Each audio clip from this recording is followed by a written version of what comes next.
My name's Ed Wiley and live here at Rock Creek, West Virginia. We're going to talk about the Brushy Fork area a little bit today. And head of Horse Creek and Brushy Fork, and Sycamore, and there's several hollers in there at Bees Branch and everything. They all kind of head up into the one area back around the Brushy Fork.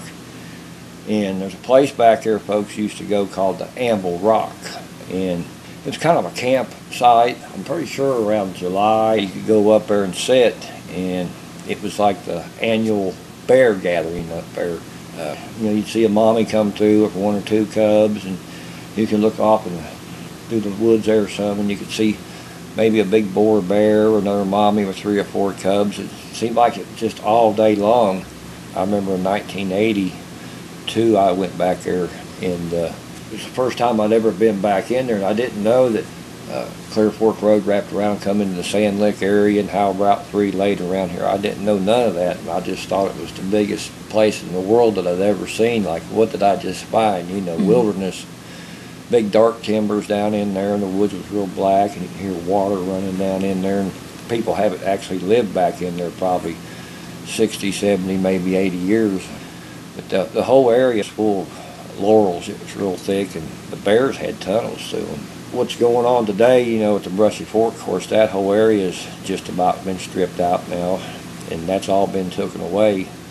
A lot of the other areas, especially in the wintertime, and what's happening with the bears, I feel, is they go in and they remove the timber, and they start removing the overburden. And the bears don't come out of their dens, the mommies with the babies. See, it's March, April, May. About the end of May, you'll start seeing them out. And all winter long and up to that point, while the mommies are in there having their babies, and they remove this overburden, they're getting buried alive. And that's a tragedy in itself. But what I think is most important about people seeing and trying to keep this bear habitat going is these are old bears. Huge bears. This is an old bloodline. And they keep doing what they're doing to our mountains, we're going to lose that bloodline.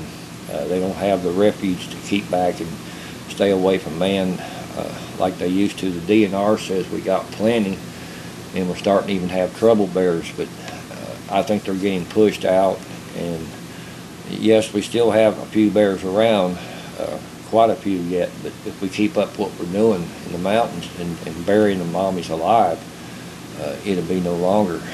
So people need to really look at that issue, and we're just talking about one animal that's our state animal. You got everything else that goes into hibernation. You got all your little chipmunks and groundhogs and possums and things like that. And without that habitat there, the bee issue, we're having a lot of losses of our honeybees all across the United States, and without these big forests and den trees and all the tulip poplars, these bees don't have a place to live or feed no more. So you're losing your natural wild bee that's been here for hundreds of years, But there's so many things to be saved back here still. You got your ginseng and black cohosh and just so many plants that probably never have been identified.